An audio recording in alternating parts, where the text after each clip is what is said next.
El mensaje de hoy lo hemos titulado ¿Qué maestro? Pero qué maestro con admiración, con señal de admiración o de exclamación. ¿Qué maestro que tenemos? Y quisiera hablar, pues, comentando un poco un pasaje que hemos escogido en Marcos, aunque sale en los otros evangelios, Mateo y Lucas. Quisiera hablar del maestro, del gran maestro que tenemos. Quisiera hablar también de la pregunta que aparece al final de los versículos que vamos a leer. Leamos pues en Marcos capítulo 4, 35 al 41. Aquel día, cuando llegó la noche, les dijo: pasemos al otro lado. Y despidiendo a la multitud, le tomaron como estaba en la barca, y había también con él otras barcas. Pero se levantó una gran tempestad de viento y echaba las olas en la barca de tal manera que ya se anegaba. Y él estaba en la popa durmiendo sobre un cabezal, y le despertaron y le dijeron: Maestro. Aquí no hay signos de admiración como en nuestro título. Maestro, ¿no tienes cuidado que perecemos? Y levantándose, reprendió al viento y dijo al mar: Calla, enmudece. Y cesó el viento y se hizo grande bonanza. Les dijo: ¿por qué estáis así amedrentados? ¿Cómo no tenéis fe? Entonces temieron con gran temor y se decían uno al otro: ¿quién es este que aún el viento y el mar le obedecen? Quisiera hablar pues de este gran maestro que tenemos. No sé si estáis al corriente, pero aquí en donde vivimos hay mucho movimiento con los currículums y las programaciones en las escuelas, porque parece ser que, aunque nuestros alumnos aprenden cosas, podrían aprender mucho mejor. Y hay un gran movimiento, estudios, investigación, etcétera, para hacer de los maestros y maestras, es decir, de las personas docentes, algo mucho más eficiente de lo que es actualmente, para que nuestros jóvenes puedan aprender de una forma mucho más útil y con un nivel mucho más elevado.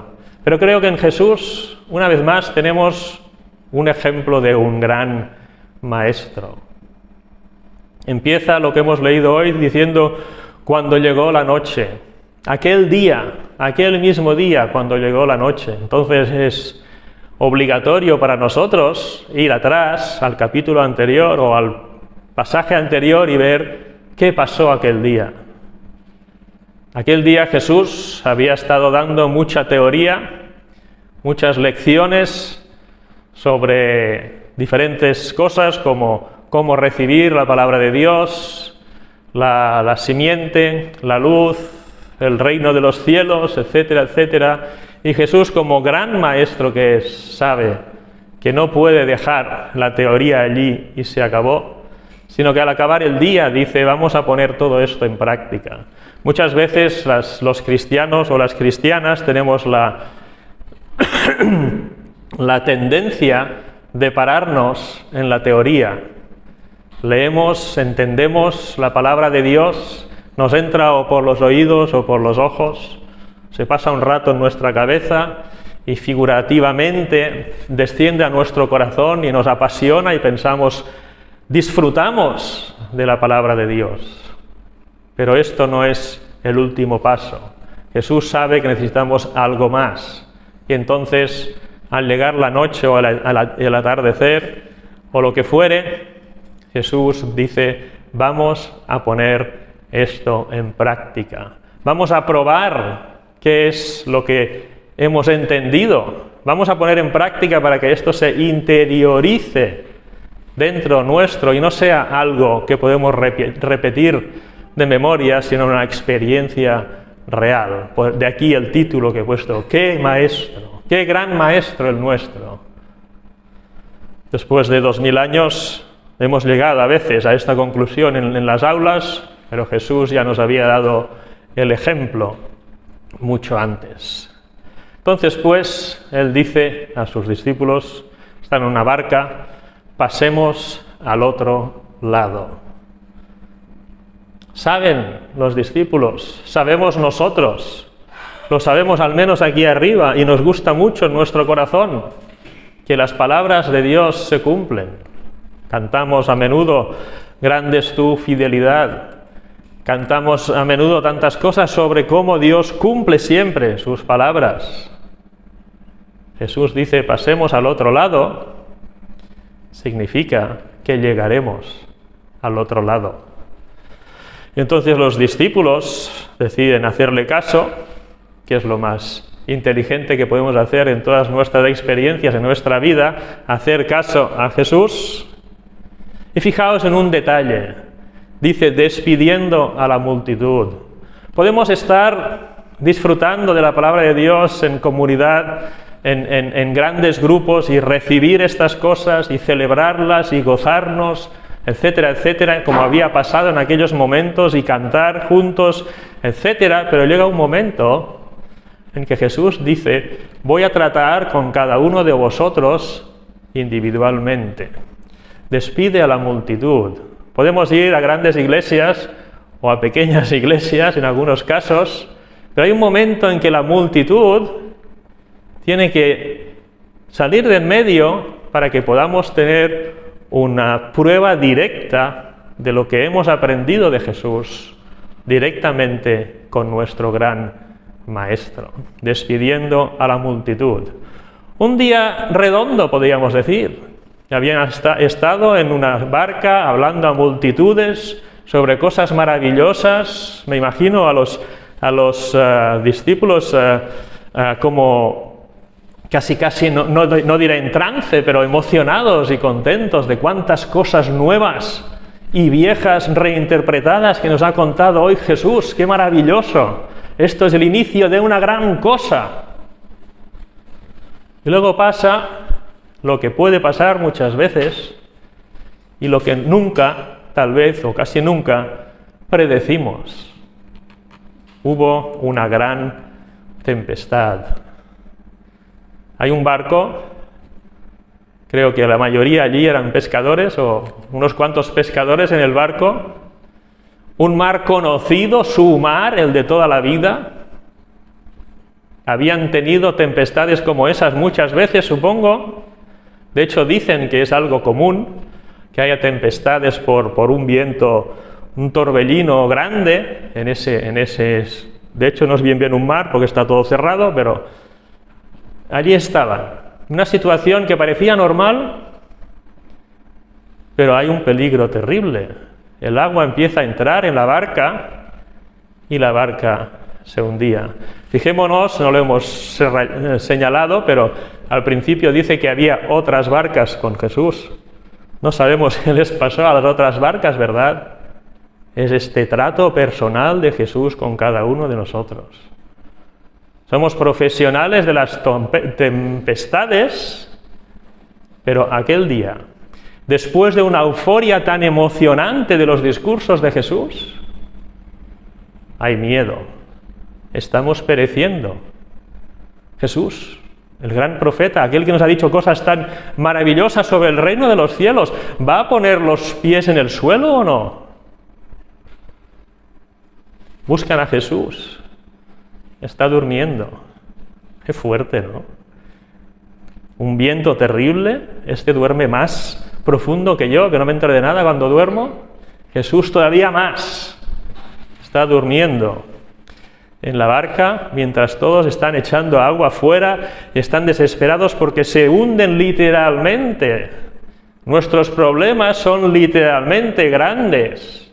No se trata de mira qué exagerado que es este, simplemente porque se ha roto una uña y ya llora. No.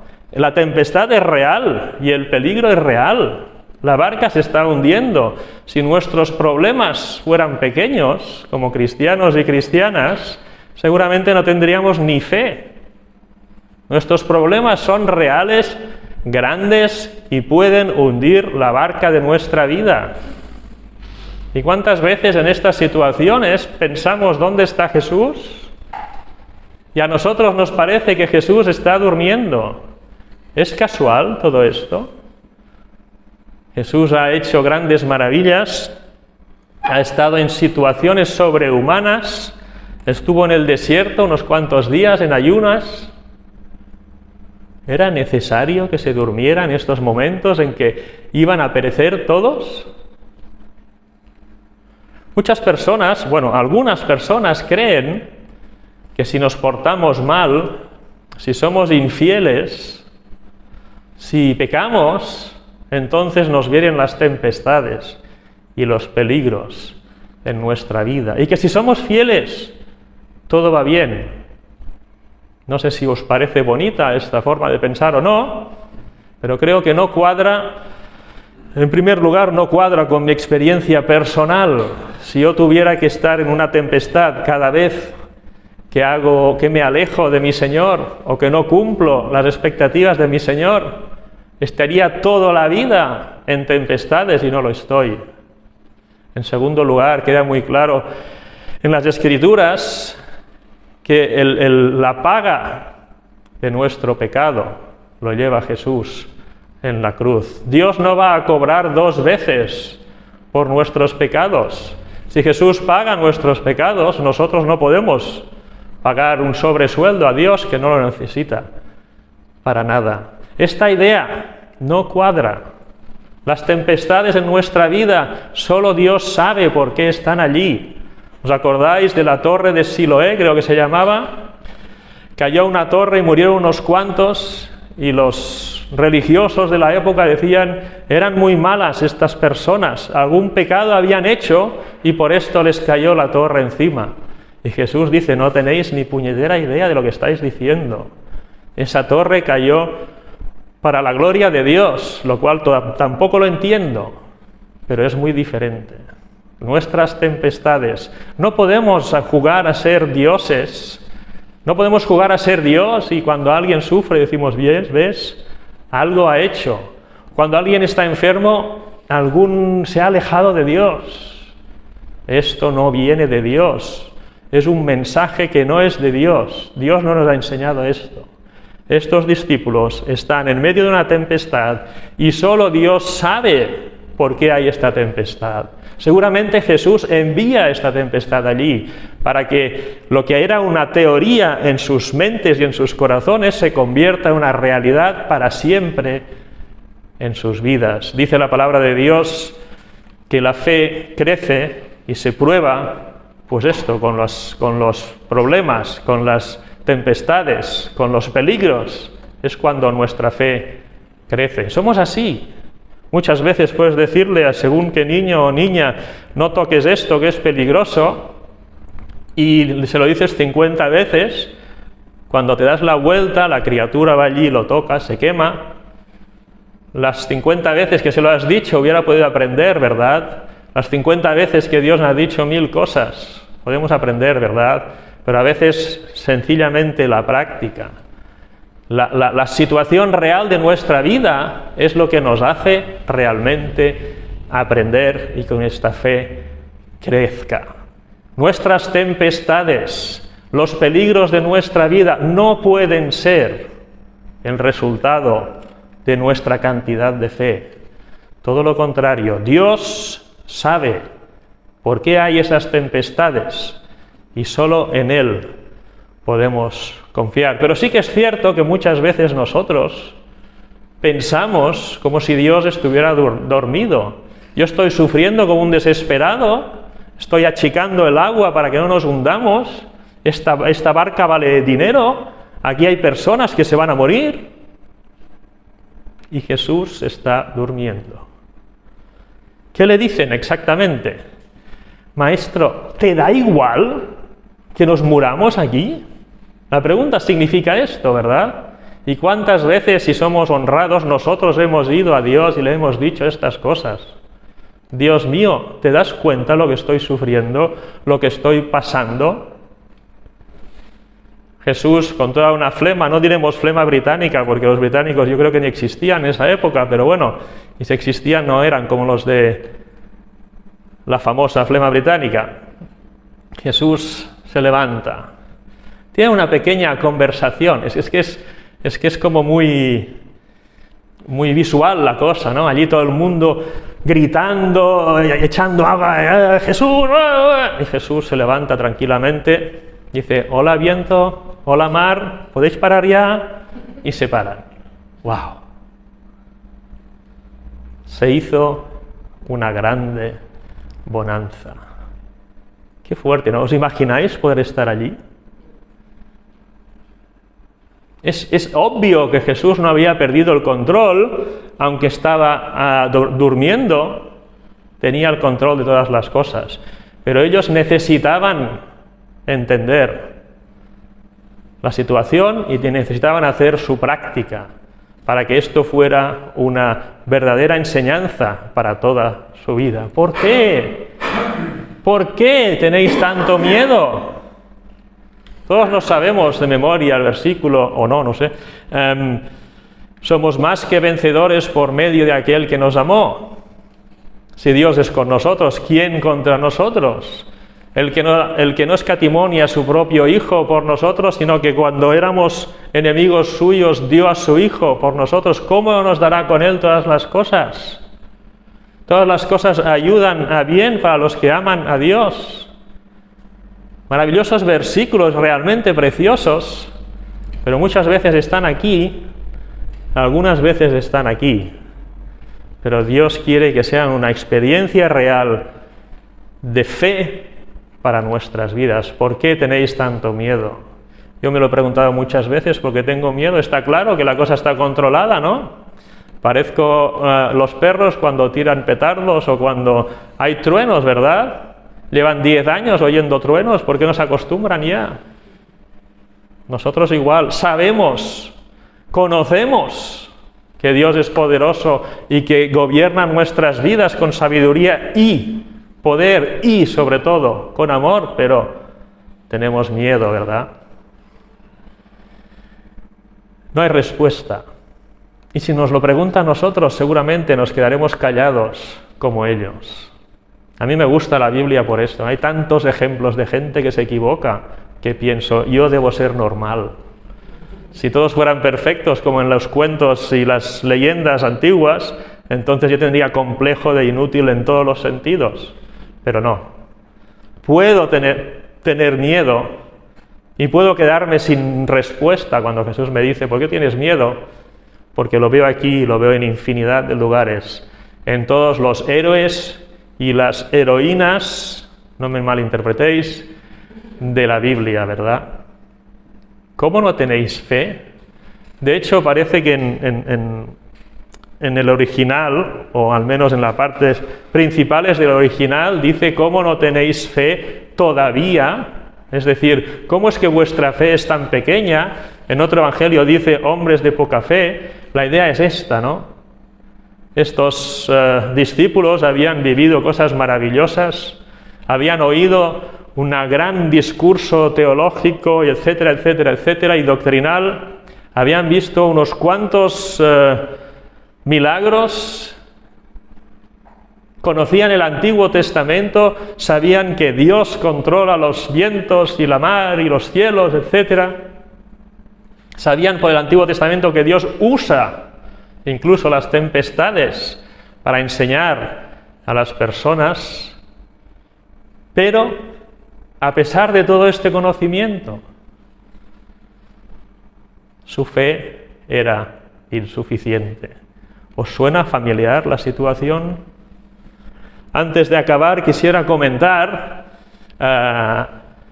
las cosas grandes que aparecen en el pasaje que hemos leído.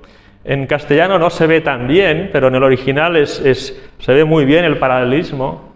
Hay un momento en que hay una gran tempestad de viento. Jesús interviene y hay una gran bonanza. La misma expresión. Aquí no se ve tanto, digo, pero en griego sí, es una expresión, una sintaxis totalmente clavada, idéntica. Primero llega la gran tempestad, después llega la gran bonanza y después llega el gran temor que no es temor de miedo, es temor de reverencia a nuestro Señor. Los cristianos, las cristianas, no vamos a vivir esta vida con cosas pequeñas. Si realmente nos ponemos a los pies de Jesús, vamos a vivir, y todos aquí hemos vivido cosas grandes, grandes tempestades, pero también grandes bonanzas y grande admiración por nuestro gran Señor. Y acaban, como os he dicho al principio, con una pregunta: ¿quién es este que aún el viento y el mar le obedecen? ¿Quién es? Sabemos la respuesta técnica, ¿no? Es: ¿quién hizo los vientos y el mar? ¿Quién creó el universo? ¿Quién puso orden? Dios, el creador de los cielos y de la tierra. La única respuesta a esta pregunta es: ¿quién es este que aún el viento y el mar le obedecen? Dios, el creador de los cielos y de la tierra. ¿Cuántas personas intentan sacar importancia a Jesús? Algunos lo ven como un profeta, un pequeño profeta, un profeta más, un maravilloso profeta. Otros como un revolucionario, otros como un Dios pequeñito, un semidios. Pero aquí la pregunta está puesta, y cada uno de nosotros y de nosotras personalmente tiene que responder esta pregunta: ¿quién es este que aún el viento y el mar le obedecen? Os doy pistas, como en los concursos de la tele. ¿Quién creó el viento y el mar? Dios. ¿Quién es Jesús? Es Dios Todopoderoso. Pero esta es la teoría. Después de toda esta tempestad por la que hemos pasado, cada uno de nosotros tiene que ser capaz, y cada uno de vosotros tiene que ser capaz de tener su propia respuesta personal, no técnica, sino real, de nuestras vidas, de quién es este. Pista número 1, que aún el viento y el mar le obedecen. La respuesta que damos a esta pregunta tiene que condicionar toda nuestra vida. Si Jesús es un profeta más, pues mira, gracias, vamos a leer sus palabras, y qué sabiduría, qué maravilla, ya está. Si Jesús es no sé qué, un pequeño Dios, pues lo mismo. ¿Cuál es tu respuesta personal a esta pregunta? ¿Quién es este que aún el viento y el mar le obedecen? Un día, Pedro, y no solo Pedro, sino los discípulos también, le dijeron: tú tienes palabras de vida eterna, tú eres el Hijo de Dios, etcétera, etcétera. Pero no lo dijeron porque lo habían leído en algún lugar, sino porque habían experimentado a través de tempestades y de grandes bonanzas quién es Jesús. Y nosotros, después de todos los años que hemos vivido de la mano de Jesús, tenemos que poder responder. No técnicamente es el Hijo de Dios o es Dios o algo así, sino del interior, desde el interior de nuestra mismísima experiencia espiritual, hemos de ser capaces de responder de forma personal, porque recordad que hemos despedido las multitudes. Estamos no solos ante el peligro, sino estamos solos ante la compañía de nuestro gran Maestro.